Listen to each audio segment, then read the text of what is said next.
to the Efed Podcast, the podcast exploring our fantasy wrestling hobby, where the wrestling is written, but the characters are real. Welcome back. Another episode, Efed Podcast. We're so excited you decided to join us here for episode 68. 68? I'm your host, Mikey Unlikely, and of course, as you just heard, I am joined by producer of the show, super mega co-host, man with the plan, and the man who's going to lose at the pay-per-view, Scott Douglas. How you doing, buddy? Man, that's dirty pool, sir. I like it. We're going back and forth on this. I'm not going to pull any punches. I mean, hey, at the end of the day, we all know who has final edit privileges. So you hate to see it, Christy. Guys, today on the show, we've got Al Larcher, someone who's been playing the game for a long time but hasn't played the game in a long time. I'm excited to talk to him. Al was in the CSWA.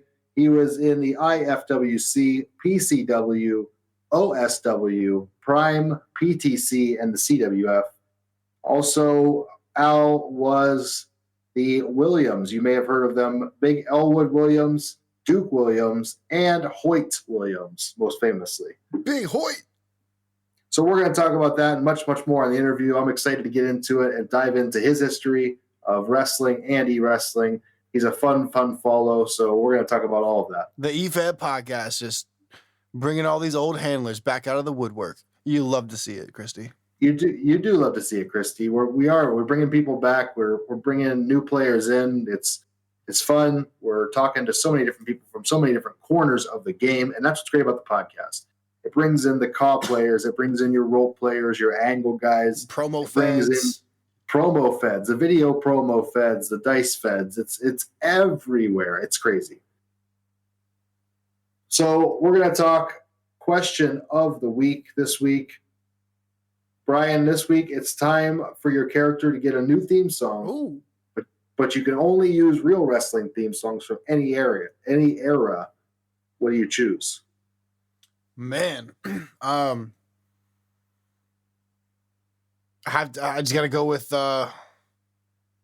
Dre and Ice Cube, Natural Born Killers, because there you go. That was used as a wrestling thing. It was. Absolutely, and it's a banger of a track, too. Mine would be The Real Deal. Of course it would be.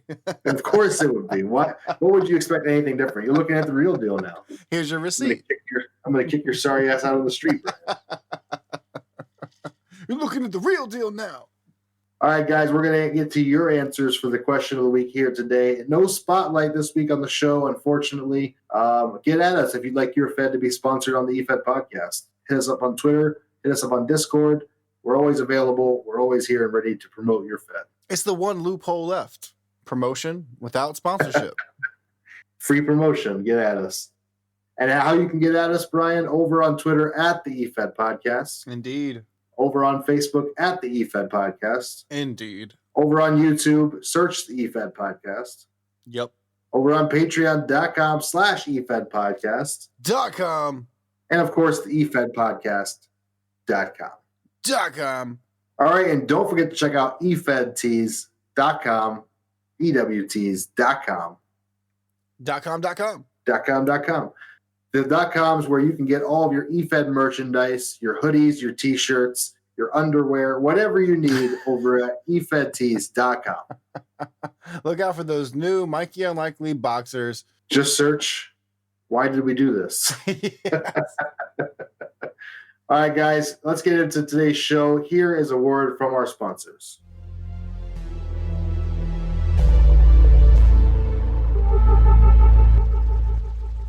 The Efed Podcast is a totally free podcast that drops each and every single week for your e-wrestling ears on a multitude of apps. If you'd like to support the show, however, the best way to do so is over at patreon.com/Efed Podcast. For as little as $3 a month, you can support both Brian and myself as we crank out more e-wrestling content with perks such as early releases and special Discord designations. And if that's not enough EW action for you, jump up to the $10 a month tier and you can get a free EWT's t-shirt design, early and ad-free editions of the show, as well as access to our monthly Q&As, bad graps, and more. And if you'd like to be a sponsor on the show and get your ad played, the best way to do that is the sponsor level on Patreon with all of the previous perks plus weekly commercials on the show. Check it out over at patreon.com/Efed Podcast. We greatly appreciate your consideration. Occupy Pro Wrestling, putting the smart back into smart mark since 2012, with a community on Discord and message boards, merchandise, a weekly vodcast on Twitch, and much more. Check out everything from us and our site partners at OccupyProWrestling.com. Efed Tees, the #1 source for Efed merchandise, offering custom merchandise made for your wrestler, tag team, stable, or Efed. Whether you want a high-quality t-shirt, face mask, hoodie, hat, it doesn't matter. We can help you out over at efedtees.com. Do you have a custom logo for your wrestler? Awesome. We're going to slap it on a shirt and help you out real fast. If not, no problem at all. We have a custom design service too. You can work with a graphic artist to get the perfect design made for your character. Go on over to ewtees.com and click on Want a Shirt to get your shirt started. efedtees.com. Defiance, an angle fed boasting 8 years of continuous fantasy wrestling. Defiance offers opportunities for original characters, micros, a standalone website utilizing Backstage 3 script, and a forum hosted on the long-running fwrestling.com, as well as a roster full of some of the most experienced writers in the game. Come see for yourself at defiancewrestling.com. That's defiancewrestling.com.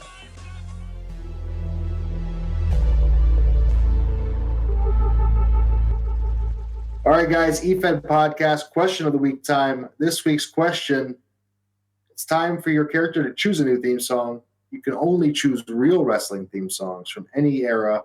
What do you choose? I'm excited to see what you guys came back with. I know wrestling theme songs is one of our favorite aspects of wrestling. It's so identifiable with your character or with a wrestler that you love, and I'm excited to see what you guys came back with. Brian, on the Twitter machine, we've got at RL Edgar1. Oh, yes. And off the top, he chooses WWE Chris Benoit theme.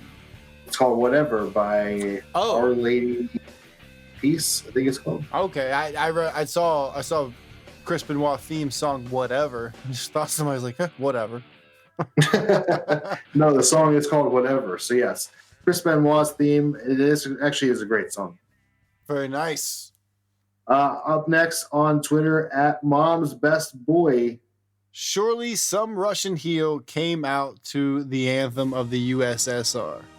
Volkov didn't, but I would be shocked if some obscure territory heel didn't. Anyway, that's my answer if it works.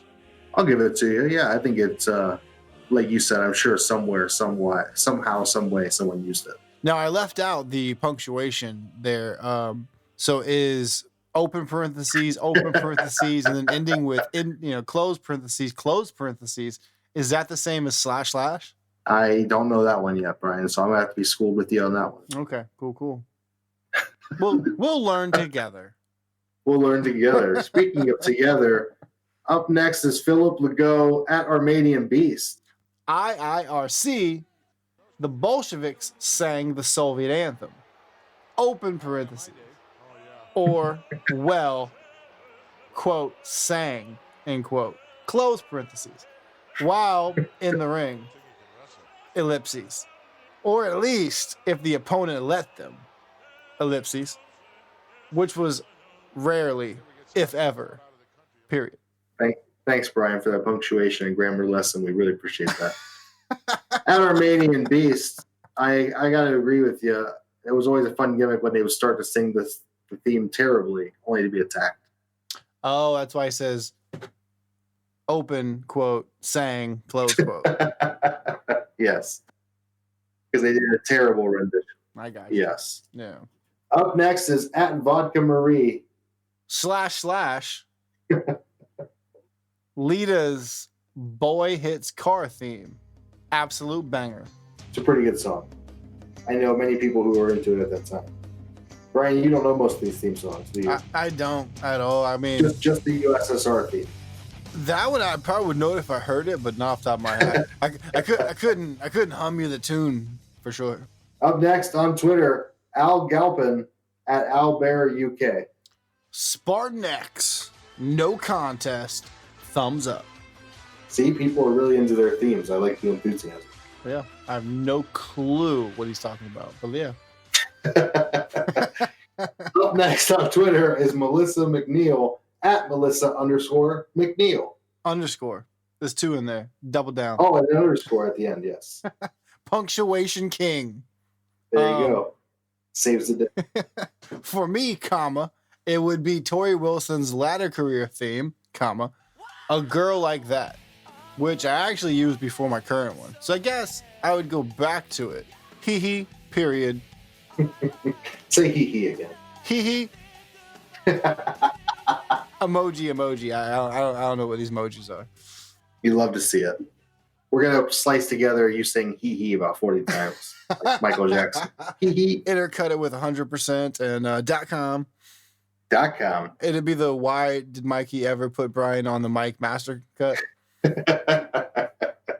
Moving over to the Discord side of things, we've got recently fired Joe at K-Drag Opacity. You know what? He should have been fired just for that name change. Pat Cassidy, Drew McIntyre's current theme. Real detail oriented, aren't we, Pat? Ned Reform, Macho Man's theme. A little bit of pop and circumstance, huh? Yeah. You love to see it. I like the classics. At EWT's best customers up next, it's Meg. Hey, Meg. Brittany Helms, Titan by Def Rebel. Parentheses. You got to admit that theme Lashley uses now is fire. Anya. Close your parentheses. Close parentheses. Anya Coyle, Higher Brain Pattern. Triple H. Oh, I'm sorry. Open parentheses. Triple H's theme song, close parentheses. Megan G. Next Level by CFO $. Open parentheses. Pre-Roderick Strong UE theme song, close parentheses. All right, this bitch getting old. She got a lot of parentheses. You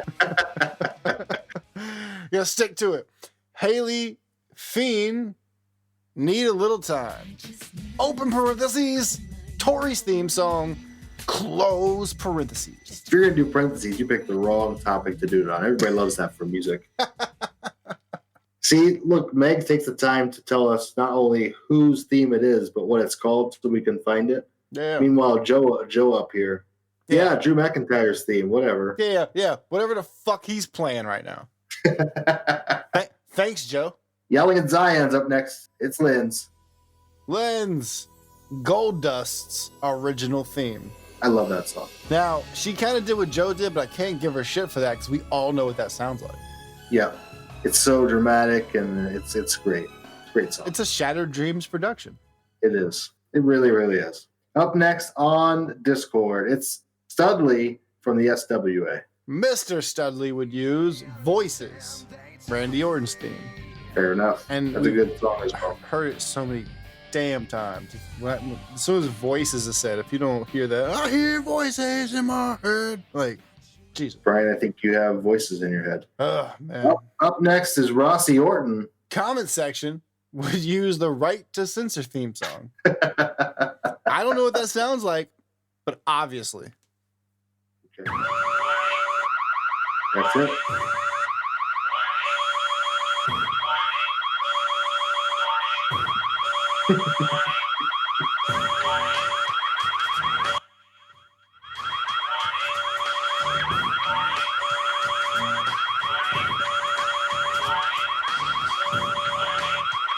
What do you think, Brian? Maybe it's the producer in me, but I think we won't get flagged for copyright. It's not musical enough for anyone to make a copyright claim. Yeah, it's a bunch of alarms and warning noises. Yeah, tiny bit of a bass line in there, which the bass line sounds very Jim Johnston. It's very Rossi Orton. Oh. Up next is Sober David. Check out Dave's interview from a few weeks ago. Most definitely. And Sober David says that of his 4 characters, number 1, Amy Harrison. Love, passion, fury, Energy. Boy Hits Car. Lita's theme. So that's 2 for Lita's theme. Mary Ellen Harrison. Who Am I? China's theme song. Who I Am. Oh, yeah. What he said. Larissa Johnson, Killer Queen, Madison Rain's theme song. Okay. And Bridget Johnson, Femme Fatale, the Iconics theme. Love the Iconics. They're so funny. I don't know much about modern wrestling, but I've watched a lot of clips and I really enjoy the Iconics. Yes, so much. They probably wrestle like shit. I wouldn't know, but they're fantastic. Up next on Discord, it's Tone, the Texas Tornado. Oh, Carlos Ruiz would use Fandango's theme, aka Cha Cha La La. Cha Cha La La. It's an annoying and funny and song that everybody in the arena would dance to. It was cool. One of those guys whose entrance was better than his matches. I'm about to say, other than the word theme, I wasn't sure any of those were real words. Up next on the Discord, it's Seth is Burns. Jesus. The man of a million characters. Oscar Burns, Whatever, by Our Lady Peace. Oh, that's the good law. Okay. Yep. 2. Sky High Titans, No More Words, by Endeavor After. Okay, I don't know that one. Me either. Bantam, Ryan Batts, Line in the Sand by Motorhead. I'm going to guess that's a Triple H theme. Evolution, which Triple H was the leader of. Same thing. Evolution is a mystery. Yeah. And finally for Seth, Alvaro D. Vargas, Gangster Lean. Eddie's remixed theme. There you go. Guerrero, I assume. Not Ed McMahon. Up next on the Discord. I caught that a little late, Brian. It's Gorman.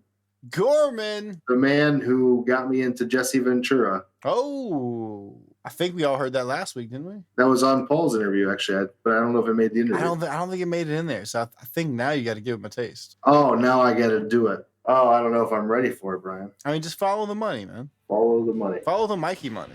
Let me tell you something, McMahon. Chico Santana did not win the Intercontinental Championship.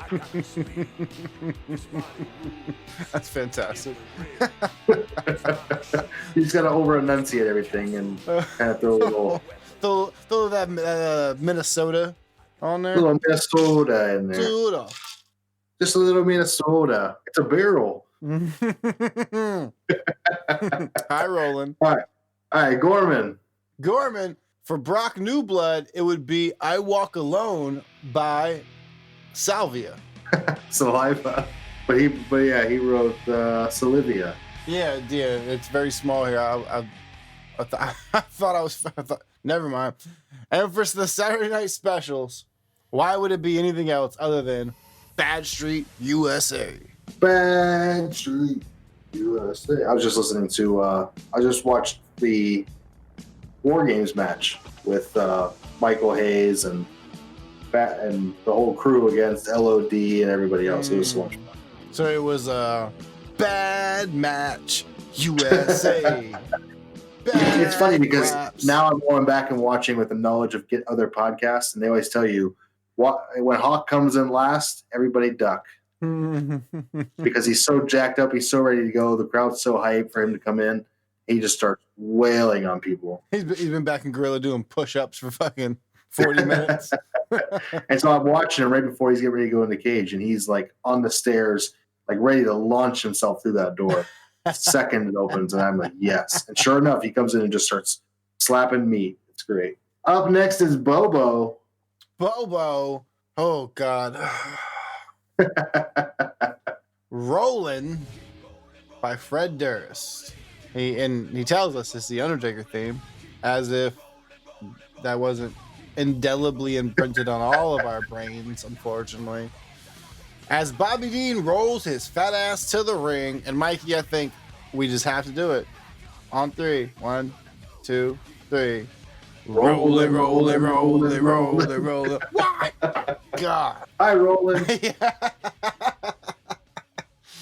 Oh, man. Up next is MDG, War and Modern Day Gladiators. Check it out on Drive-Thru RPG. Indeed. For Deacon, question mark. No Gregorian chant, question mark? Nope. No, what do they call that? Guttural. What's the singing from your throat? The throat singing or something like that. Yeah. None of that. Sorry, D. There's got to be someone who used something like that. I guarantee you he could like find a WrestleMania, like the one with the druids with Undertaker, and be like that part before the dong. Yeah. But he continues. If pressed for this one, it's I'm a Sexy Kurt all the way. Brian, did you ever see Sexy Kurt? I think so. Is that where they just played the instrumental and he came down singing Sean's theme? Yes, and he was dressed like Sean and he had Sherry with him. Okay. Yeah, that doesn't exist. Never happened. We're gonna watch some old wrestling. We're gonna call, like, maybe even record it, put it on a podcast. I don't know. We'll see what happens. Ooh. All right. Up next is John Thompson, old buddy, TW Combat. Raven's theme in WCW. It's a rip-off instrumental version of Nirvana's Come As You Are. It would fit well with his current entrance and character. Easy peasy. Nice when you already know what you can use and slide in there. Well, especially coming off of ECW. You know, WCW just paid some studio musicians to like, hey, can you like do a chord change or something? Isn't that what I pay you for? You would think the WWE would do the same for like the come on, we've talked about this before, but the Natural Born Killers switch on the WWE network is horrid. It's so good. It's so bad.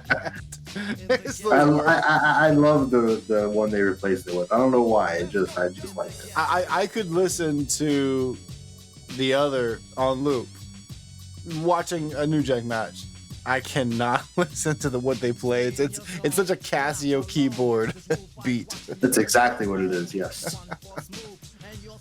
Up next is Alias. Oh, Alias, aka Elias, Stan Stasiak's theme song. The Polish Hammer. Sure. Polish Hammer time, right? There you go. I was going to do a can't touch this joke, but I got nothing. Up next is at Highlander 4H. It's Ron Hall, McDonald. Oh, the McDonald family. Kurt Angle, either WWE or TNA. Okay. That fits because he does suck. And Bret Hart's classic. Well, let's be careful with that word, bud. WWE theme. So I think you mean that that screeching sound that sounds very much like the beginning of Right to Censor. But you heard it for the first time ever today. Yes. You love to see it, Christy. Ron Hall, McDonald sliding in with the crazy ass answer. Bret Hart's theme song. I love it. I hope some kid got the sunglasses. I hope you enjoyed this week's Efed Podcast Question of the Week. Of course, you can check out the Question of the Week pinned to the top of the profile over on the Twitter machine at the Efed Podcast. On the Discord, it's got its own channel. You can get in there and answer if you don't want to be limited to characters. Check it out, Efed Podcast Question of the Week. If you answer in the comments, you'll be featured on the show next week. Bro, this is Vince Russo, bro. I created Efeds back in the Attitude Era, bro. And you are listening to the Efed Podcast, bro.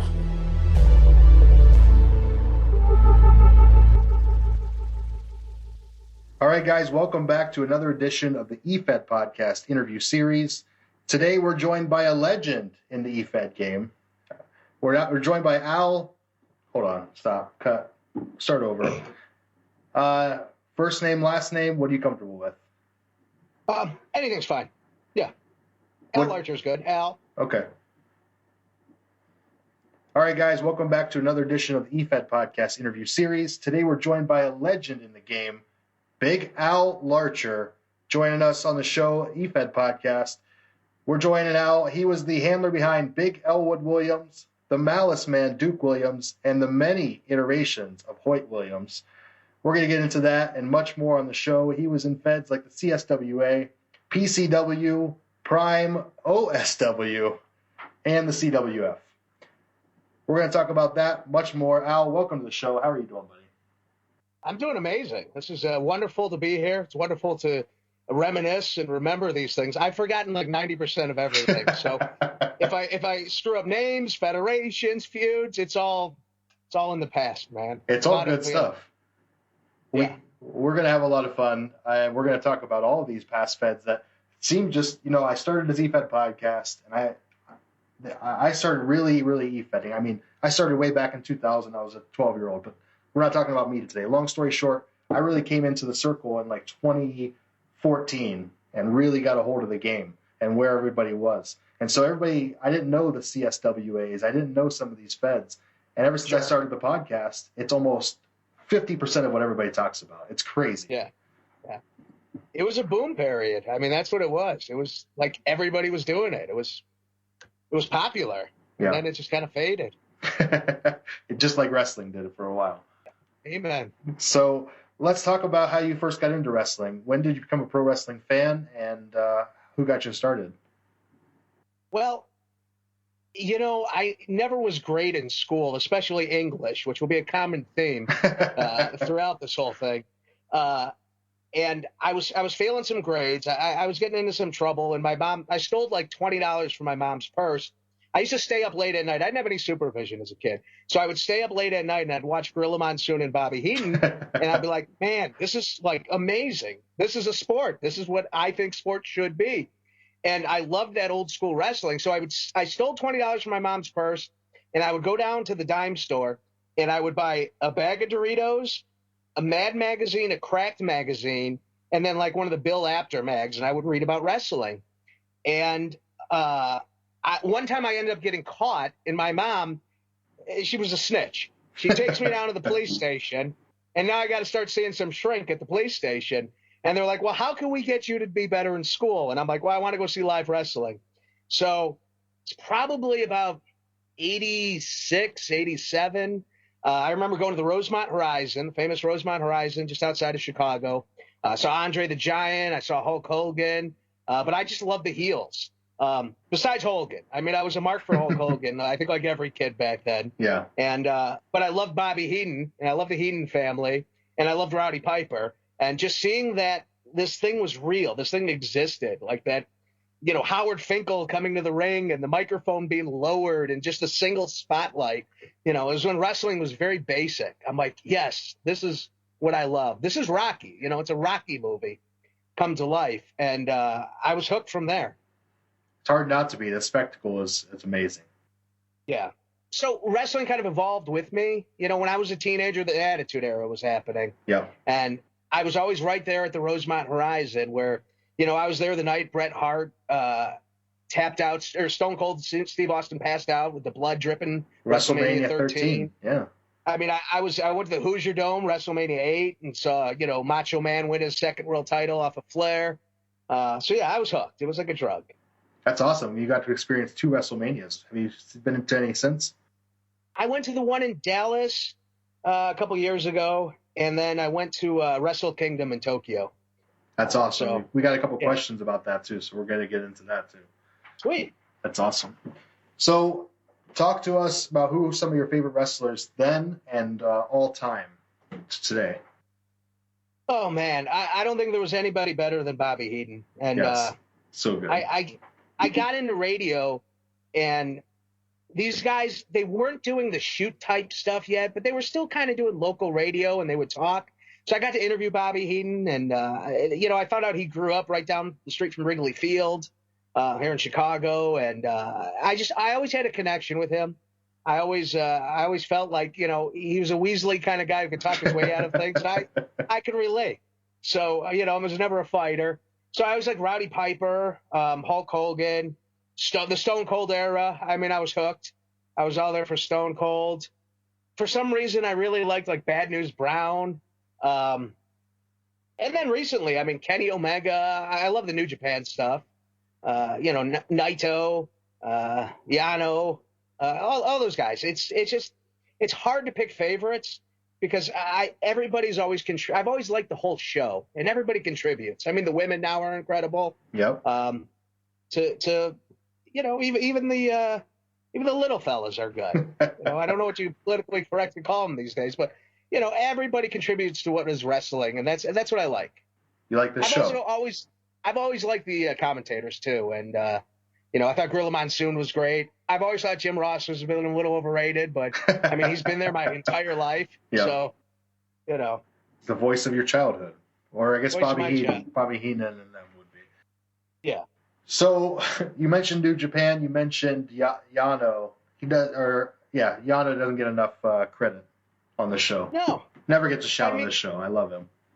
The man's a comedic genius. I don't think people understand like how funny he is. So good. I studied at Second City. I think I have a handle on humor, and I generally hate humor in wrestling. Like it just pisses me off. It's annoying, but I can't hate Yano. He's so good. Yeah, amazing. Oh, yeah. Every time I watch his matches, I'm doubling over. It's so funny. All right, so talk about e-fedding. Let's talk about the hobby, why we're here. How did you find this weird world of e-fedding? It started with those damn magazines, and they had ads for like you could create a wrestler and mail something in. You send somebody money. I don't know. They had this thing figured out. They were making money off of this thing before we started doing it for free, which I've never understood. We went completely backwards on it, but yeah. You would send in a check and something would happen. I don't know because I never was able to do it. But the concept was always in my head, like, I want to do this. And I ran my own federation with my wrestling figures. I had a card system. I had rankings. Nice. I had a dilemma once where Robin the Boy Wonder won the world title, but I had an action figure that came free with a Burger King meal, with a Burger King kids meal, and it was embarrassing. He looked terrible. He couldn't be my champion. I went to KB Toys and I found a Nightwing figure, and that solved everything. He became kind of like a Shawn Michaels. Nice, evolved. Yeah, Chapel from Spawn was his like Diesel. The whole thing worked. But one day I was over at my buddy's house, and the internet was still a new thing. It was like Claire Pepsi and the internet, and I'm like, I got to find out about this. So I start searching, and I believe it was the CSWA, which I never really was active in. Like, I threw that on there because it always meant something, because it was the first time I saw e-wrestling. Yeah. And it wasn't even like the internet yet. It was like a sub server or something. And we joined up, and we emailed some guy, and we're like, hey, can we join your stable? And he's like, sure. And we're like, we're in a stable. We like created this character, but I didn't have a computer. So like, all that went out the window.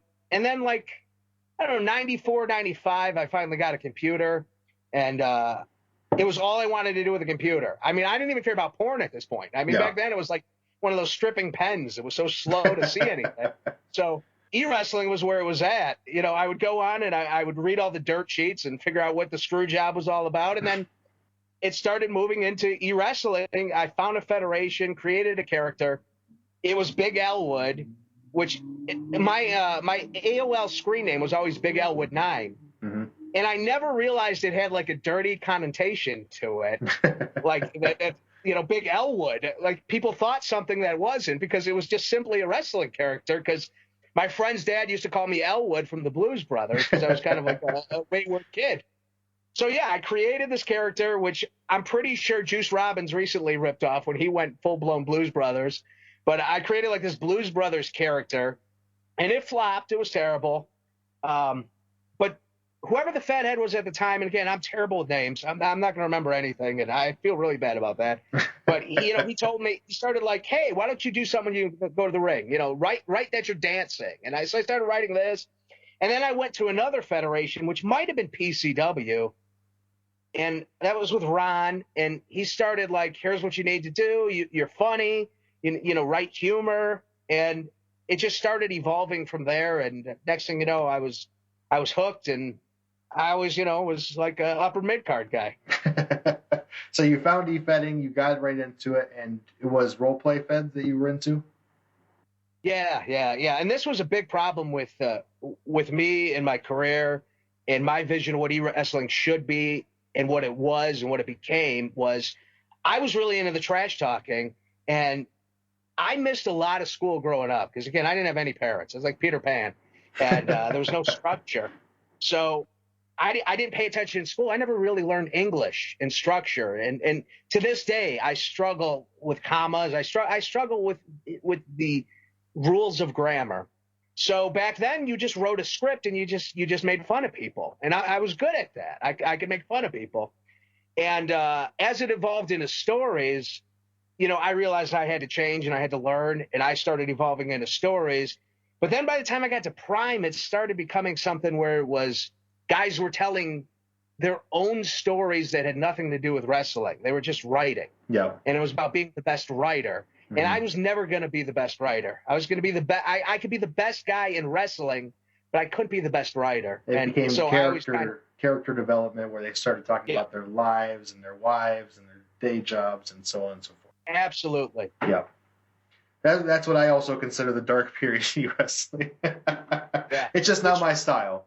And it was when it was the most popular. I mean, it was crazy. I don't understand why those people didn't just go and join some kind of writing competition. There's plenty of that. Plenty. Write poetry. God's sakes, the world needs more poetry. But I want some wrestling. They joined e-wrestling, and so they took over with these 10,000-word novels. Yeah. And I tried competing, and I did okay. I won a world title in every federation I'd ever committed to full time. Nice. I never had long runs.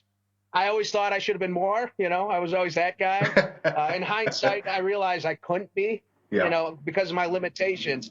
But I always wanted to write the best segs on the card. I wanted to have the thing people were talking about coming out of the shows. So I would lose a lot of matches because I couldn't compete with the role playing, but I could kick your ass in the segs. I could make sure that I could do something relevant that made the show interesting, which is what we were all paying attention to. Yeah. So win, lose, or draw, you were adding more to the show than just role plays, and you were creating a character, developing in a different style, something that would be on TV, not away from the arena. Correct. Yeah. Yeah.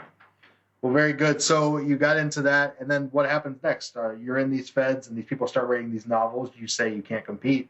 You entertain the troops, or do you bounce out? I always stuck with it. I mean, I was always a scrappy dude, and the Fed heads realized that the shows were important, and my contribution to the shows were helping the federations grow, and it was what people were talking about coming out of shows. And, I try to make my characters as real as possible. Duke Williams, I never was really into a lot of reading. So a lot of guys, they had women, they had a lot of influences reading books and authors. I was really into songwriters and specifically the outlaw movement and country music in the 70s. And so I learned listening to words from like Jerry Jeff Walker and Billy Joe Shaver and these guys who could make a 3-minute song emotional and mean something. And I wanted to create a character that embodied those guys. And that's what Duke Williams was. He was a whiskey drinking, hell raising, but very flawed. I always wanted my characters to be flawed and broken. And he was that. He was a drunk. He wasn't PC. He had problems. And then it eventually moved to his son, Hoyt Williams, who was the opposite of him, who hated his father because his father was a wrestler and a drunk, where he believed he was the son of God, but it was a mental disorder. He truly was breaking, he was schizophrenic. And that all that stuff was important to me because to me, writing was an escape. As I said, I didn't have a lot of structure going up. My mom was crazy and my father wasn't involved in my life. So, my mom was bipolar and there would be good times and bad times. And my way to escape was to write. And this hobby really helped me through a lot of that growing up because when I was 21, my mother ended up taking her life. And it was right in a peak in my e-wrestling career where I was starting to get title shots. And I was able to escape that emotion and try to make people laugh while still having this dark, horror that's going on in my own life and being able to express it through character work. So, I mean, that's what e-wrestling was for me. And yeah, it was fun bouncing different federations and different characters and having this father-son relationship that I didn't really even have in my own life, and trying to explore that. And that was the basis of my characters. It's great that you could use e-wrestling in that for that type of therapy almost. Obviously, very sorry to hear about your mother. That's terrible. 20 years ago. Yeah. We moved on. Yeah. But it's good that e-wrestling was an outlet for you and gave you the creative freedom. And even through all of that, you stuck with the hobby? Yeah. It was, like I said, it was a release at that point because I needed it. And, I made a lot of friends in e-wrestling. And I can't remember any damn names, but, people still hit me up. And I remember them, and I remember where they were and the characters they wrote. And I remember I fought really hard to become a world champion in Prime. And I think the guy's name is Jeff Ward. Tuchu, I think he wrote. Good dude. Better writer than I ever will be. But he was one of these guys who would write his character. And he existed like in this world. And my character is just doing everything I can to try to write to get under this guy's skin. And like his wife died or something. He did this deep story about his wife dying. So my character went to the graveyard, dug her up, and stole the wedding ring. But he barely responded to that. And that was always my frustration with the sport. And he wasn't reading your stuff. He was reading it. He just wasn't yes-anding. Yeah. Wasn't selling it. Right. That's interesting. So you're in Prime, and talk about some of your world title runs. You mentioned a few of them. Talk about which ones were like the biggest ones to you. What was most exciting moments in e-wrestling for you? Man, I think it had to have been Prime because I really had to work for it. At that point, there were so many great writers in the hobby, and I wanted to be able to stand out, and I wanted the credit of being able to say I was a world champion there. And I ended up beating Jeff. I ended up winning that feud, and I think it was more based on my seg work than probably the role plays that went head to head. And then right out of that, I get put into a feud with a dude who just didn't like me, and so there was drama. There was drama backstage, and we've worked it out since. I've met the guy, and he's a good dude. But he was very much into the principle of, how can you have a guy who's a world champion who doesn't know where a comma goes, as opposed to the content of the work. And in some ways he had a point. And I remember there was a big backstage drama and a blow up. And I think I won that feud with him. And I don't even remember losing the belt. I must have at some point. And then I might have flaked out because that happens a lot in e-wrestling. Sure, you lose the belt and you leave. That's it. That's right. I'm done. I'm out of here. All right. Nothing left. Yeah, I've had enough of this place. After holding this championship for this long. No, I'm kidding. Yeah. That's good stuff. So you flaked out of Prime eventually, and so where do you end up next? At that point, I think that was pretty much where it all ended. Yeah. Yeah, Pete, that was the Hoyt Williams run. Prior to that was PCW and Duke Williams.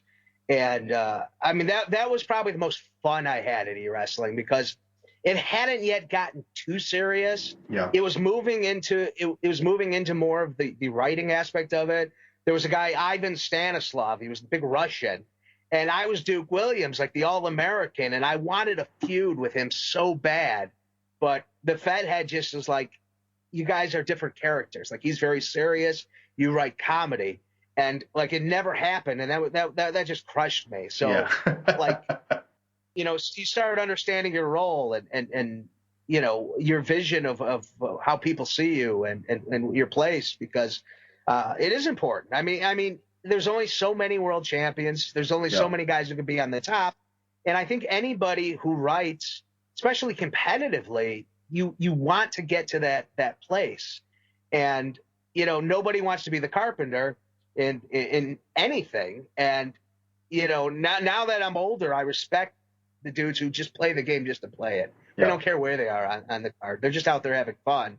And that's what I wanted to be, and that's where I wanted to get to. But my ego got the best of me at times. So, and that happens, especially when you are at the top of the game. You are at the top of the Fed that you're in for so long. and you're doing well and you build it up, and then eventually you lose it, and you're like, well, now what? Right. Yeah.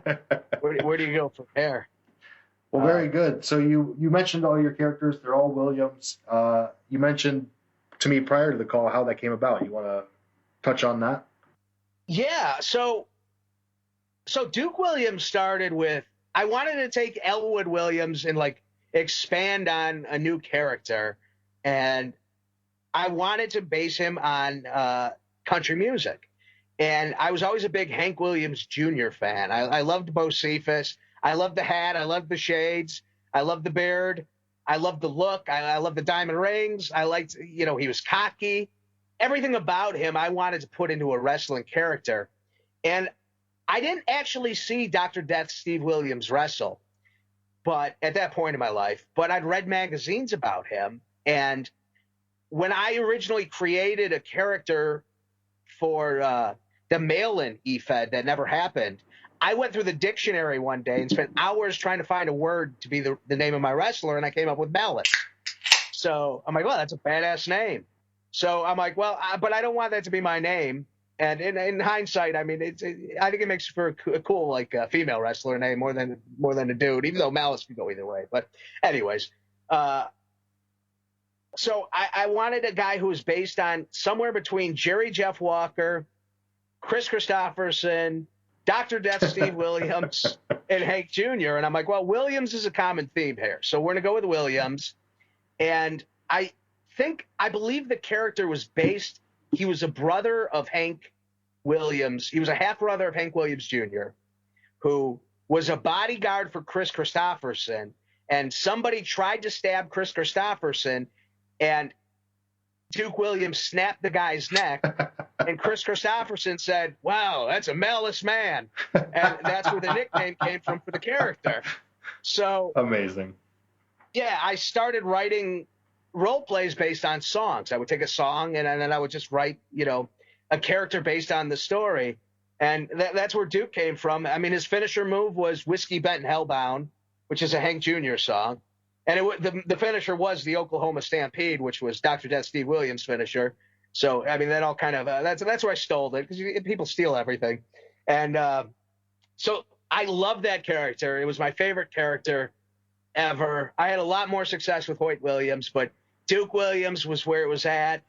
And then Ron closed the Federation, and I don't know, some shit happened, as always with e-wrestling. And he started up, I think it was OSW, and he wanted a completely new federation.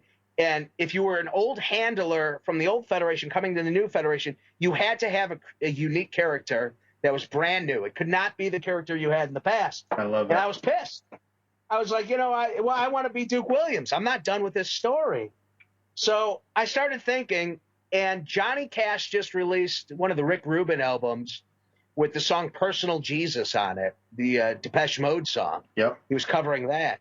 And I listened to it over and over and over, and I'm like, man, Personal Jesus.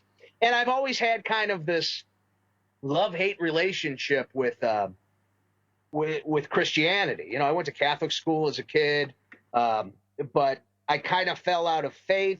And, with my mom's passing and the way it happened, I kind of was at odds with the Bible, and I was kind of at odds with Christianity. And I've always seen, even though I'm a faithful person and I do believe in a higher power, I've always kind of found certain things in the church to be kind of a con. And I really wanted to kind of expose that. And I'm like, what if Duke Williams had a kid who he hated his father? His father was just some guy, but he was raised by his mother, who was a church woman, who ended up getting murdered by a street gang. And it somehow snapped in his psyche, and he started believing that he was God. And I always tried to make it so, like, when Hoyt Williams in a segment would walk on water, I would make sure to write in there that, like, you could obviously see there was some kind of plastic holding him up. Yeah. I always tried to make sure that the element of he wasn't a character, he wasn't a vampire, he wasn't in this absurd world where things that were happening, him floating through the sky or performing miracles, couldn't be explained as wrestling. But I started coming up with more and more ideas, like, the Bible said your body is a temple. And I'm a fat dude, so I'm like, man, Hoyt's going to be obsessed with fitness. He's going to come to the ring and he's going to make the fans do jumping jacks for Jesus. He's going to despise anybody who's out of shape. He's going to perform miracles. He's going to bring the good book with him, a golden Bible he can hit people over the head with. He has the ability where if he needs to touch the referee's head, he could like a faith healer. He could touch the referee's head and make the referee pass out. Like there were just so many wonderful heel tactics. I'm like, oh, this is it. This is the guy. And then I started developing that from there. And then later I was able to bring Duke Williams back into the story and try to make that relationship real. And yeah, so that was kind of the journey of the characters. And then any character I've ever tried outside of the Williams family has failed. And I've joined, in the middle of the night, I've been stoned before, and I'll be like, you know what, I'm going to join a federation. Let's make a beach bum based on Jimmy Buffett, become a wrestler, and like it fails. It's terrible. So yeah, the only luck I've ever had is with the Williams family. So I like it. And Hoyt, as a Hoyt Williams who had many iterations. Yeah, there were different versions of. There were different versions. I mean, it was always the same. He was always the son of God. But sometimes the con was more, about making money. It changed from town to town. Yeah, he had his manager Mary with her cherry, who was the Virgin Mary, who was a sweet lady, but she was the Virgin Mary, and she was able to kind of like keep him focused on wrestling, and he wanted to branch out and, sell holy water. And he started becoming a TV preacher. As he gained popularity in wrestling, he found ways where he was able to make money. And the character was driven by money and gold. And eventually, I ripped off the $1 Million Man. I thought, man, I can't be the world champion, but I could be God's champion. So one day, a giant fist from heaven came down and handed Hoyt Williams the world title, and it was God's title. Oh no! And straight up rip off of the $1 Million Man's $1 Million title, same concept, And I went and I would defend God's championship, and I would say I was better than the champion, which, it was tongue in cheek. Some people took offense to it. Here's a guy just trying to be champion by creating his own. But I mean, it was a joke. It's a gimmick. Yeah. Come on. Exactly. So that's awesome, though. That's hilarious. I love the con. I love the changing the con from Fed to Fed. That's incredible stuff. That's commitment to a character. It is, and I love commitment. I studied at Second City, and I did a lot of improv, and commitment to character is very important to E-Federation, to E-Wrestling, and to writing, and I love having that. And, there's other great, Lindsay Troy has always been that same character, and she's done amazing work with that and keeping it fresh. And there's a couple people who've done it, and it is fun being able to go 10, 20 years as a character. And I tried returning about a year ago, and I had this brilliant idea because I was really into the Japanese wrestling, and I just came back to Tokyo, and I started becoming obsessed with Japan. I started learning Japanese, and I'm like, well, obviously Hoyt Williams has been in Japan for the last 15 years, and now he's coming back to the States. So I get in the Federation, and I realize like everybody is writing this exact same character. Like everybody has done time in Japan now. So 100%. So ununique. Yeah. It's like, oh man, that's amazing. What am I gonna do? So you tried to come back, and obviously it didn't stick. But when you do decide to come back, let me know. I want to. I'm starting a Fed based on the 80s. It's going to be a blast. You got to create a brand new character, same as you just said prior. It was funny. Oh, I'm in. Oh yeah. All right, man. So you finished up your run then with your recent return, quote unquote. Yeah. And since then, just you dabble from the side, or you watch from the sides and want to come back, but it's just not working out yet. Yeah, I mean, my problem in the past was I was always really bad. I want everybody to pay attention to me, Yeah. and I was bad at reciprocating. And so that mindset has changed. That's I flipped the common in script on that. e-fetting. It's strange how you mention that. It is. It is. It's the downfall of it where it's like, look at me, but I don't know if I'm going to read your stuff. Exactly. And so I want to go somewhere where I could commit to like being a part of a community and reading other people's work. And it's funny you mentioned an 80s federation because I've tried once or twice to run federations. I think I ran Prime for like 2 weeks.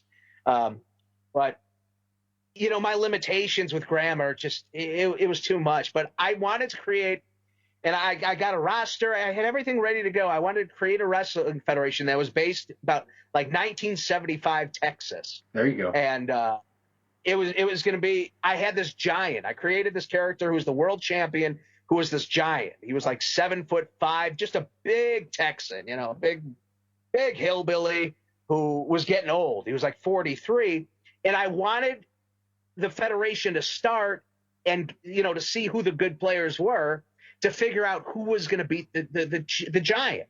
I mean, similar concept to Hogan at WrestleMania 3. I wanted to figure out who my Hulk Hogan was, and everybody was like, "Well, you're handling the giant. Like that's not fair." And I kept like, "No. He's going to lose." Pay-per-view, he's losing, so I can hand off the title. He's going to move to the commentary booth. Like it's all worked out, and nobody understood the concept, and that failed. And e-wrestling has been a lot of failure in my life, to be honest. Right. One failure after another. Writing down that idea. I'm going to try that again in 2021. No, that's awesome, though. So that covers your e-wrestling career, then, in a nutshell. Pretty much, yeah. Yeah. I did win a big tournament, or second place in a big tournament over in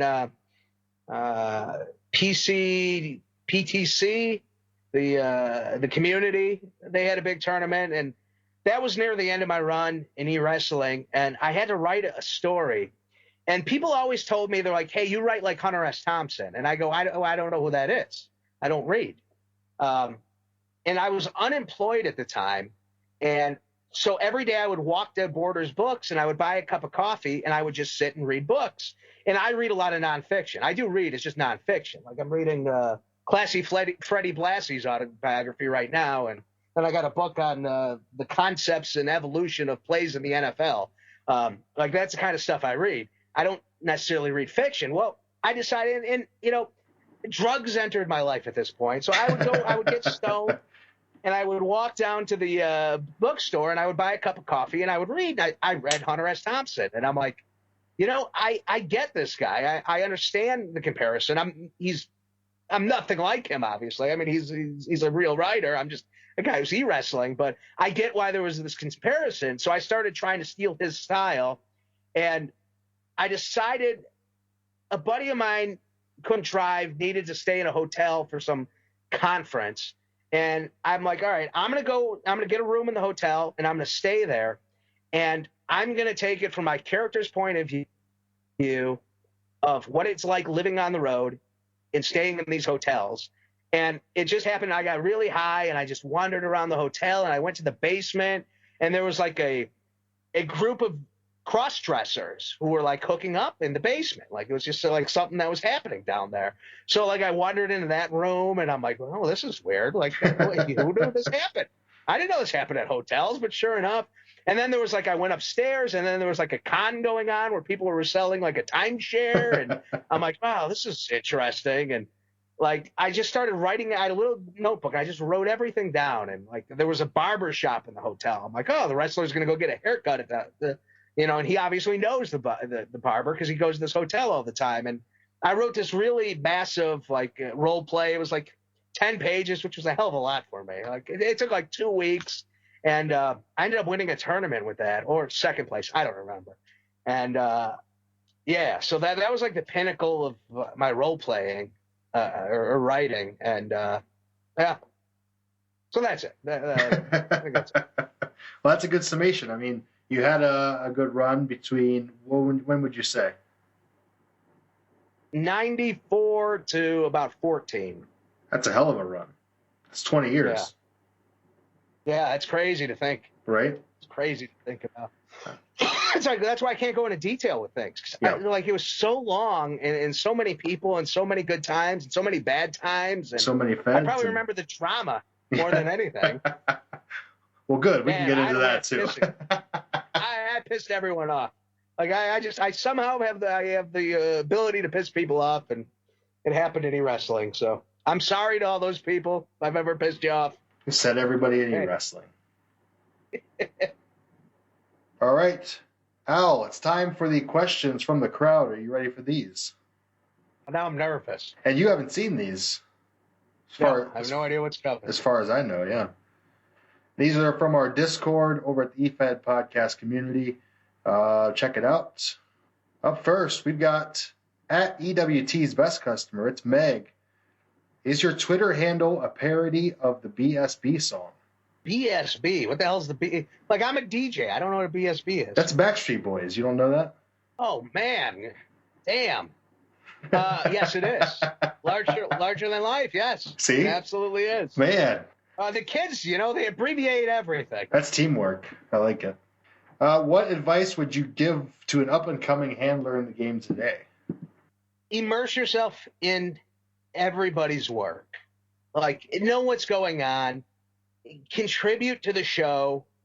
But don't burn yourself out. Man, like, if you hate match writing and you don't have to match right, Don't and do they it. tell you really need to match right, don't do it, man. It's going to ruin your life. Like, match writing is destroyed lives. Not just careers, lives. There've been divorces.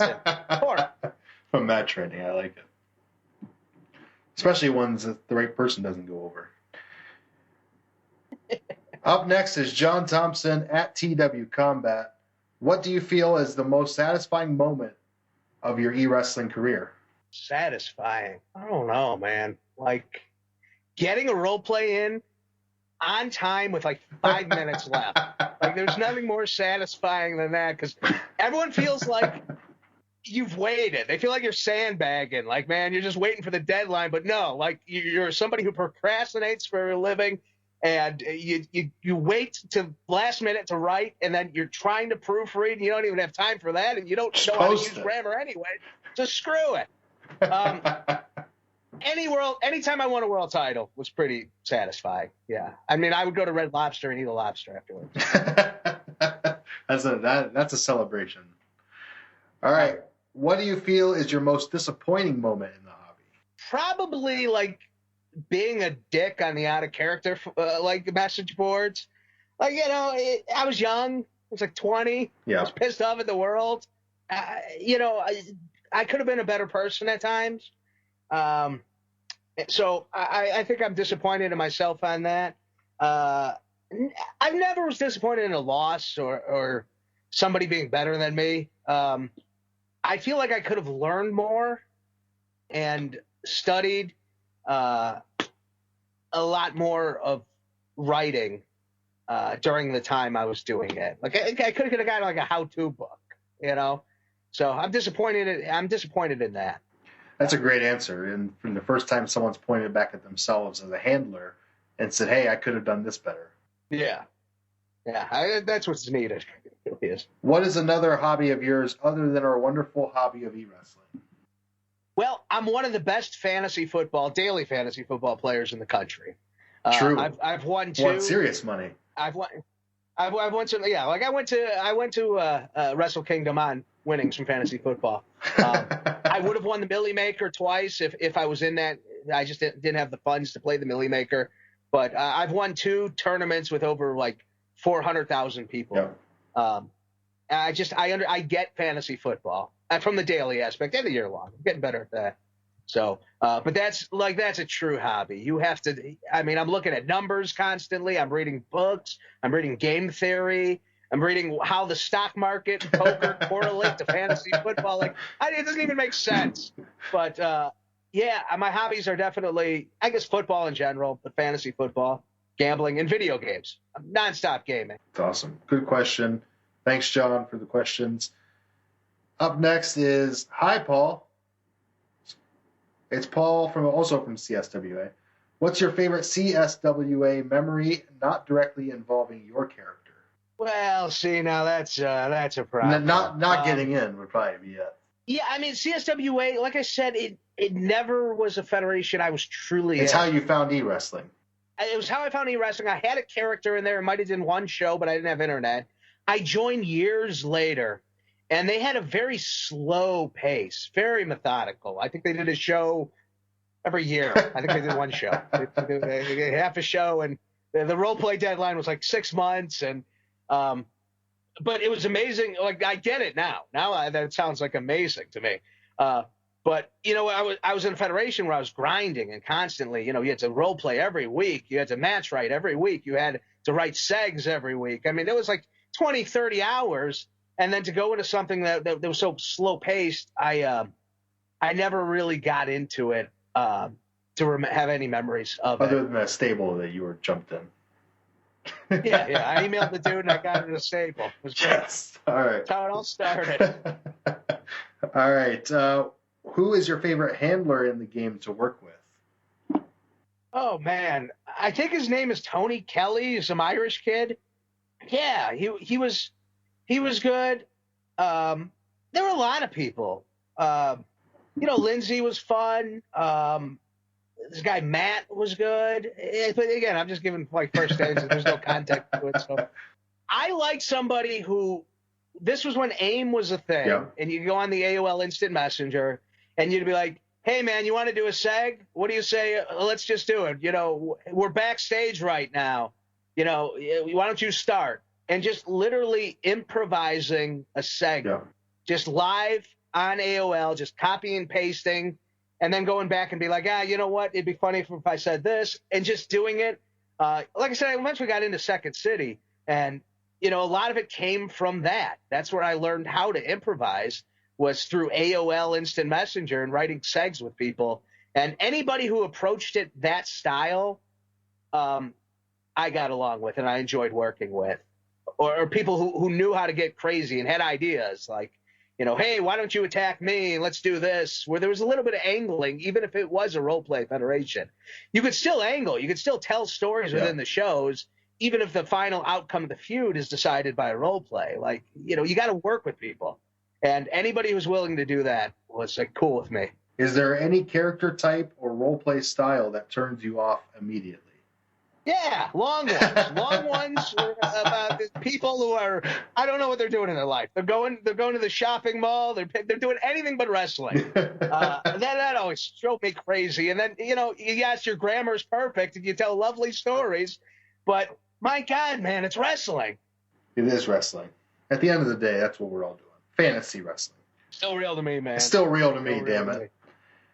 At Seth is Burns, what are Duke and Hoyt Williams up to these days? I've killed Duke Williams like 3 times. Like, you know, there's been multiple role plays where he's gone, you know, where Hoyt's gone to the grave and written, you know, it's talked to his dad. But then I want to bring him back, and I'll be like, screw it, no one's paying attention. So I'll just bitch and panic, and he comes back. So Duke he's down on a beach somewhere. He's in Fort Myers Beach right now. He's not wearing a mask. He could give 2 shits about wearing a mask right now. He's walking into the bar with the mask off, and he's getting a double shot of whiskey, and he's just laying on the beach, soaking in the sun and looking at the women. There you have it. Hoyt is probably he's definitely playing a lot of cryptocurrency, and right now he's trying to win at NBA Top Shot at the basketball crypto chain thing that's going on now, and that craze. He's trying to get a top 10 LeBron James crypto card from NBA Top Shot, and he's trying to convince the world still he's the son of a god. Who would win in a fight, Hoyt Williams or his brother, Jesus H. Christ? Well, who's booking, you know? Like, if the GOD upstairs has got it, then... It's a squash match. Imagine, Hoyt's winning. Hoyt's winning. If I'm booking it, then I think Duke wins. There you go. At MDG, it's Warren. Prime versus CSWA in a fight to the death. Winner gets all. The fish fund they could ever hope for. Who you got? Oh man, I mean, I was a Prime guy. Like, I know somebody took Duke Williams and put him on a show as an announcer. Like, and everybody wrote for him, and it might have been Prime. Like, I was Prime from like day one. Like, I was in that federation for like 8 years. That's awesome. You know, I had, like I said, I did maybe a show. I made an appearance in CSWA. I respected the hell out of it, and the fact that it just kept going, and you know, the writers are great. I always got the vibe it was an older federation, like older handlers, and I was one of the older players in the game, so you know, like I imagine those guys are like in their 50s now. You know, where I'm in my 40s. They're probably still playing. Don't kid yourself. Yeah, no, they're still going. I always had a vibe that they were just you know, older guys and good writers, but Prime was so much fun. Prime was young, it was youthful, it had vibrance. The stories were great, the writers were great, the booking was fantastic. It was fair. There were like 4 years without any drama, which is just amazing in e-wrestling. But it all falls apart. That is amazing. Eventually. Yeah, no, it does fall apart. At Billy Fields, Billy in the Field, any 2024 presidential aspirations? Oh, I mean, I'm of age at this point. And I'm thinking. I'm seriously considering maybe myself run. If I can get some funds. But if not me, I'd like, you know what, like Willie Nelson. Like, let's give Willie a shot. You know? What would Willie do? Or just, yeah, like if Prince was still alive, I'd say Prince. But, you know, I mean, unfortunately, one Super Bowl and you're out. Yeah, I don't know. I'm not as passionate about politics as I once was, and I'm more in the let's all get along phase of my life now. You know, you go to Burning Man once or twice, and it just changes you. So, you know. Up next is at Children Play Nice or Else. That's Lynn's. Wildest PTC memory or the fondest? Oh man. You know, I like doing the little radio shows. We did those, and just people calling in and just having like this weird communication with these people that are handlers, and it was real, and that was a lot of fun. Yeah, that's got to be it. That's got to be it. And just in general, it was just an escape. So, and it's cool that you did that, and you'd obviously done the DJ thing in real life and worked with radio and different things. Yeah.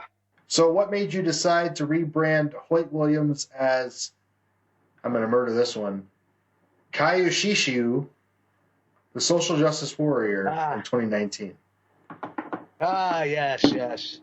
So, again, Hoyt Williams went back to Japan, and that's why he disappeared from the States. You know, he got shamed out of he got canceled. The cancel culture got him, and he goes to Japan to escape it because, you know, the cancel movements in wrestling. So he goes there, he becomes a star, and he finds himself at the grave of Ricky Dojan. I get it right now. Smoke's getting me. And he realizes he needs to come back and save America. And the only way to do it is to now be the social justice warrior and just get everything canceled and just you know, make sure everything is perfectly PC and that we're all spiritual and whole inside. And then, like, within 2 weeks, it was back to Hoyt Williams because I just couldn't do it. I couldn't change the gimmick up that much. No. I like it though. Favorite NJPW show that you've ever been to? New Japan. Well, I've only been to Wrestle Kingdom. Yeah, I figure if you go large. And man, that was life changing. Like, just to be, you know, the foreigner in the foreign land and it being there, and I still got to laugh. Like, Cheeseburger was in the ring, and everybody was yelling, "Cheeseburger! Cheeseburger!" So I go, "Double cheeseburger!" And everyone just starts laughing. So Like, I got my pop in the Tokyo Dome, so that's all I wanted. But that country is so amazing. Like, the whiskey, like you just start with it. Like, they don't have marijuana, so it's like, well, what am I going to do for a couple weeks? But there's such a great whiskey culture, and they love getting drunk. And I went to New Year's Eve. I'm like, hell, I'm in Tokyo. Like, if I'm in New York, I'd go to Times Square. Let's go down to wherever the hell they have their Times Square. Yeah. So I go down to Shibuya Crossing, and it's New Year's Eve, and everybody's got their Coca-Cola hats on, and the ball drops, and everybody cheers, and everyone's hugging, and, you know, you're in this 12 hours before everybody else, because I wanted to be first. So the hell with Americans. And so you get your party on, and then, you know, everyone's stuck downtown, so you start dispersing. And there's, like, these weird fish shops, and, like, we went to the third floor of a fish restaurant, and we go, and somebody just puked fish. And there were fish heads in the urinal. They're like vomited up fish heads, and it's New Year's Eve, and like people are stumbling through the streets, and then it's like 4 a.m, and there's people falling over drunk in the streets, and the cops are trying to get them to go home. And in America, in Chicago, if you fall drunk into a cop, they take a billy club and they throw you in the back of a thing. The police there were helping these drunk guys up, and they would fall over again, and they would help them up again and saying thank you. And like, if the police were polite, and it was like, oh my God, this, you know, and the trains ran on time, and the food, like even McDonald's was amazing. And then they love wrestling, and I love wrestling, and like, I just want to be there. But then there's probably the reality of it's vacation, and everywhere's nice when you're on vacation. So absolutely, especially a foreign land. I'm going to sneak this little story in here because it seems like a good time. I was in Chicago visiting, hanging out with my good friends, Mr. Andy Murray, Stevie, we'll call him Kendricks too.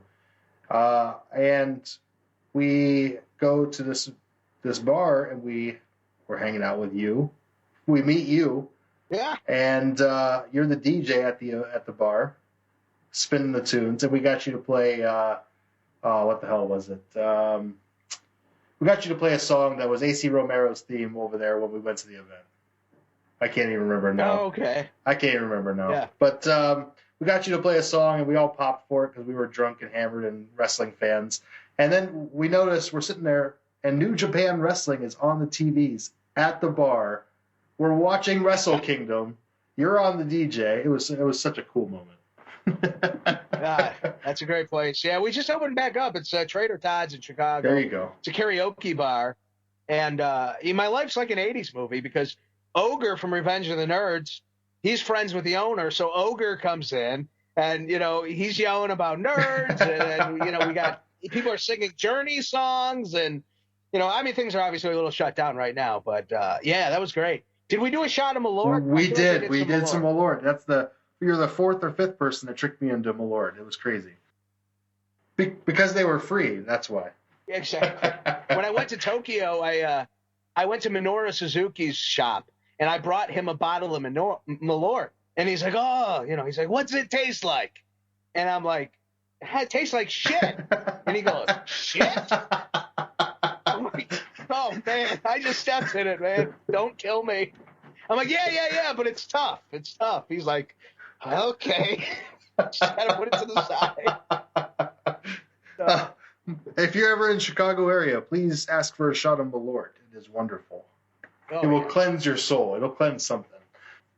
All right. Finally, from Lynn's, how is the Larcher and Lawrenson podcast doing? It has its ups and downs. Like, we've been doing a podcast for, it's been like 10 years. And he's one of my best friends. We both trained together at Second City. And we decided to do a sports show like a couple years ago. Well, I hate baseball. Like, I loathe baseball. I don't understand it. I don't get why people stand around in the sun. Yeah, I am with you. I hate baseball. It's too slow. I'll go out and play baseball, but I'm not going to sit and watch baseball. No, I don't. It's just, I don't get it. So, but Clark likes baseball. I obviously love football. And, you know, over the years, I mean, he's become a father. And was that the Bengals? Yeah, I'm a diehard. So what about Andy Dalton? Not to go right. Let's do this. Let's do this now. So Andy Dalton's your guy. It's not Russell Wilson, so obviously that's a letdown. That said, he's horribly consistent, but the consistency is not of the above average level. Yeah. I've lived there for 12 years, and he'll get you to playoffs if you surround him with talent. He never won a game, so he's not going to raise the talent level, which is it's what's he's going to play up to the level. He's an upgrade from Nick Foles. He's more consistent than Trubisky. Trubisky's got his highs, but Dalton's going to be more consistent. He's going to give you 3 touchdowns, 1 pick every game. Every game. All I know as a fantasy football guy, when Dak Prescott went down last year, I built a lot of my year-long teams around stacks of Dak Prescott and Cooper. And when he went down and Dalton went in, I got excited. I'm like, oh man, this is the week I'm gonna win the Millie Maker. I'm gonna pair Andy Dalton. Nobody's gonna play him. And he was garbage. Michael Gallup. Statistically, he's brutal, and I'm just not excited at all. Yeah, I get it. Listen, but you're coming from the high. I work with a Bears fan, and he's from Chicago. He lived in Lincoln Park. He went to DePaul. Is it DePaul? Yeah. He went to DePaul, and he's a diehard Bears fan. So we were talking about the exact same thing today. He said, "What about Andy Dalton?" I said, "Brother, good luck." Yeah, I mean, it's like signing Rusev. I mean, and it's like AEW getting Rusev. It's the same comparison. It's Drew Bledsoe. It's your average quarterback. Okay, moving on. Efed Podcast. Okay, we're back. That was our NFL moment of the week. What was the question? How's your Larcher and Lawrenson podcast doing? Oh yeah. It's good. And thank you, Lindsay, for asking. She's a wonderful human being. I just want to say that. Like, she moved to Chicago. She used to come to we had our improv shows. She would come to those, and I was in a hospital one time, and she shows up. Like, just a good-hearted person, and just a real asset to e-wrestling. So, just want to give a shout out to her for that. Shout out to Linz. Up next, at Studley from the SWA. Picture you and your biggest rival handler in a tag team of new characters. Would it work? Yeah, it would. It would work. You make it work. Up next is Andy Murray. All right. What's Duke Williams up to in 2021? You kind of answered that one already. Yeah. Beach, sun. No mask. Whiskey. No mask. No mask. And no fucks. Okay. Next question. Speaking of whiskey, how much whiskey have you drank since retiring? Well, I mean, I work in a bar. I drink. It's not always whiskey. I've kind of gotten into the mojito lifestyle. I've been doing a lot of mojitos, margaritas. I'm drinking. Apple. I just got really into margaritas. I just found margaritas. Oh, so good, man! It's amazing. Wait till the summer. Oh, I drink about a bottle of Toki, Suntory Toki whiskey a week because I like highballs. I actually play Dungeons and Dragons now. That started I've never played that in my life. And then during the pandemic, somebody John Moorhead, who's been in the hobby and was a Fed head of mine at one point, he's the dungeon master. And we play, I mean, it's like on Skype like this. And so every week I go through at least a quarter of a bottle while playing. And then throughout the week, I like to have a highball or two before I go to sleep. So, there you go. Yeah, about a bottle a week. Nothing wrong with that. I like a little nightcap myself. I've had about 4 beers since we started recording. Oh, yeah. If you ever come back, would it be with Duke Hoyt or a new Williams or a completely different character off of the Williams? Well, like I said, anytime I go away from the Williams name, I fail horribly. There is kind of an interest in maybe, like, I can't write like a female character. Like, that seems to be the way to go. Like, you go with like a daughter of, but realistically, it wouldn't be honest. I wouldn't be able to write it properly. So, like, maybe a son of Hoyt definitely intrigues me. Like, what would he be? Would he be more like his grandfather? Would he be more like his father? Third generation. Is he normal? I mean, you know what I'd love to do? I'd love the third generation comes, and this guy's an absolute bore. Like, I would just write the dullest Just Bob role Backlund. plays ever. Exactly. I would ask you to name all the presidents in order. That'd be great. Awkward promos. It actually would be kind of funny to write like really awkward promos. Classic-wrestling.com. You're actually writing it. Keep it in mind. Send me a link. I'm ready. At Brock, why does the guest have a better radio voice than the interviewer? This son of a bitch. Well, thank you. I do appreciate that. I was in radio for a couple of years. Yeah, that was what I wanted to get into, and I don't know. I just kind of stopped chasing it, and then went into Second City and tried acting, and now I'm on this show. So I think all paths led to the best place possible. That's right. And I think you have a better radio voice than I do. I always think everybody's voice is better, and I think that's just with their own voices. Everyone hates their voice. I've never judged a voice on the podcast. Well, that's not true. I've never judged, generally I don't judge voices. And then as soon as I started a podcast, everyone's like, oh, you've got this voice. Oh, this person has a great voice. And I'm just like, I didn't know that was a thing. Oh. Let me tell you, you are like a saint. I wish, if I could talk to Hoyt Williams or God right now, I would ask for the ability not to be so judgmental. Because when I'm listening to these podcasts, I pick apart every single word of everybody says. And like I signed up to the Torch, and they got 50 hosts, and I can't stand any of them. That's they finally fired that Bruce Mitchell guy. I couldn't the way he would talk on the podcast. You've been doing podcasts for 15 years. Learn how to do it. But you're a natural. You're a natural. Thank you. You're like the Butch Reed of podcasts. I appreciate that. The natural Butch Reed. That's right. No, I very much appreciate it. And same. I think your DJing skills are off the charts. Thank you, buddy. I like playing music. Up next, fuck you, Brock. Up next, what do you remember about 2001 Fed Wars, and why was it so shit? I don't even remember it. Just in general, the Federation's all warring? Yes. Yeah. I actually kind of found it interesting. I always enjoyed, a little bit of rivalry, a little bit of the problem was you could never it was always the great concept. And I think what everybody wanted was to be graded. Everybody wanted to be graded, including the federations. So, you had 3 or 4 great federations, and you wanted ratings. You legitimately, it was what was happening on television, it was happening in the real world, it was happening in the wrestling columns. So we all wanted ratings. We wanted somebody to rate us, but there was just so much drama because nobody could be told they're not the best. And as soon as you were well, I don't want any part of this rating system. Yeah. This is bullshit. Don't listen to those guys. But I think the concept of the wrestling wars was really cool, and federations competing. And I know as an e-wrestler, it was fun being able to be you know what? I can go down the street. They got good ratings. Even though it's all garbage, maybe I'll go to the company that has better ratings. And, you would either want to improve the ratings or you would, it's capitalism. Or you run the big guys. Yeah. I did a top 100 countdown of 2020 e-wrestling superstars. The drama. Oh boy. Oh, the drama. Oh yeah. Oh yeah. People get offended very easily. Brother, it was fan vote. I had nothing to say, but they thought it was all me. That is great. You probably lost a third of the listeners, all because of hey, something you were just trying to have I'll fun be honest, we gained a whole ton of listeners from it. So let's keep moving on.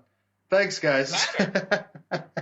Why did you? I'm ready for the 2020 one. Well, we're going next year. Why did you have to crush my dreams and murder me in Prime? Uh-oh. Who did I murder in Prime? This is Brock. I don't know what character he was in Prime. Yeah, I don't remember. I wonder if I physically murdered him, because that's possible. Or if you just butchered him in an EFED or in a role play. Yeah. I don't know. What can I Brock, tell you? follow up with me, and I'll follow up with Al, and we'll get an answer for you, buddy. Yeah, I should remember who that is. I don't remember who we have. Al, I'm going to send you an invite to our community Discord, and you get with Brock. Nice. Linz, Phantom Booker, Argyle, and Seth are trapped on a deserted island with you. You have acquired an escape from the island, but can take only one of them with you. Who are you taking and why? Oh, man. Wow. So Phantom Booker was Ron, who was he was my favorite fathead. Really, like, I really enjoyed, like, very controversial. Like, I think he went out. I think it ended bad for him. But I really like the dude. And but Ross is like, so Ross ran. He was like the head of, like, he had the hosting of PTC. Yeah. So like the hosting was his. So he was the king and just overseeing everything. But he was so fair in trying to make everybody get along in this community and keep the community. And there were multiple times I should have been banned. And he saved my ass, which probably saved my interest in the hobby. And I got him and the other fella, Pete. They came to Chicago and I took them to Pequods. I don't know if they took you to Pequods. If they didn't, you really need to question your hosts. No. Well, you got cheated, man. Next time, come I'll call you next time. Yeah. But the best pizza. So he came in from Australia because he was from Australia. And him and Pete were in here, and we went and we got Pequods, and I got to have a beer with him. And so, I mean, I got to save Ross. Argyle. Who's the third one, just to make sure? It was Lynn's, Phantom Booker, Argyle, and Seth. Oh, man. God. I mean, I'd hate leaving any of them. I hate leaving Lynn's. I mean, I've had beer with her, so, yeah. God damn. Who are you taking? It's got to be Ross. All right. It's got to go be with Ross. your gut. He saved my ass. All right. His last and final question: why didn't you pick Lynn's? He already knew. Amazing. I love it. Well, we got into it like a year ago, and so I think something political. He's just saying that because he knows she's listening. Yeah. These are tough questions. No. I mean, it just. Leaving people behind on an island, but who knows? Maybe they prosper. They build like a casino there, and like this becomes like the hottest place in the world to visit. And you left them, and then I'm screwed. I'm the asshole left them behind. Nobody's letting me in that casino. I like how you turned that around. That was great. And that's all I got for you, Al. I appreciate you taking the time. Before I let you go, is there anybody else you want to plug, promote, put over? Anything else? Well, there's the Larcher and Lawrenson podcast, which is absolutely a lot of fun. I have no idea. We're probably going to – it's like Seinfeld. I mean, we just talk about nothing, but we pretend like it's a sports show. So, I mean, we'll probably talk about this podcast on it because he's always curious about my e-wrestling. He met Lynn's, which kind of blew up my closeted e-wrestling career. Yes. Because like, how do you know her? Well, there was this time. Let me tell you a story.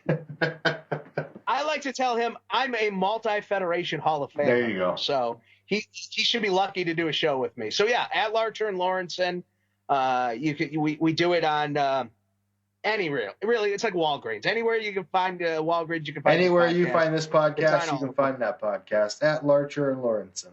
Yeah, we're also on Facebook, and I'm Larcher Than Life on Twitter. I mean, if you want to like wrestling and fantasy football, that's your stop. And that's it, really. I got nothing else to plug. There you go. Trader Todd's in Chicago. Go get a margarita. Animal Lord. Animal Lord. There is a place called Mr. D's that this guy has the best steak sandwiches in Chicago, and he also has the best fries. And if you want the best hot dog in Chicago, you need to go to Gene and Jude. Yes, you do. On River Road. Yes, you do. Gene the best hot Gene dog, and Jude's is the best hot dog I've had in my life. Amen. Yeah. Good. A good hot dog. There it is. I can end on that. I feel good. I love that. Okay. All right, guys. Thanks for joining us this week on the Efed Podcast interview series. Thanks to Al for joining us. I really appreciate it. Thank you, brother.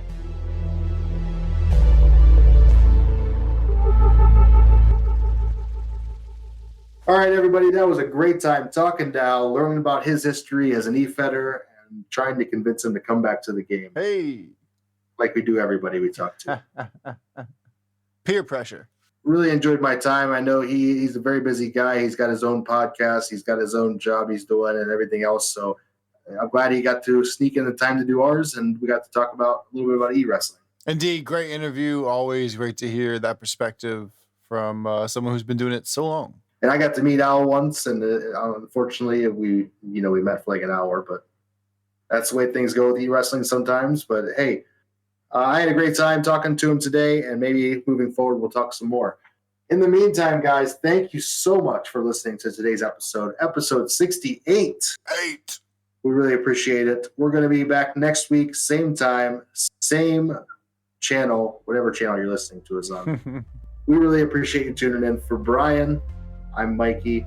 You're listening to the Efed Podcast, where the wrestling is written, but the characters are real.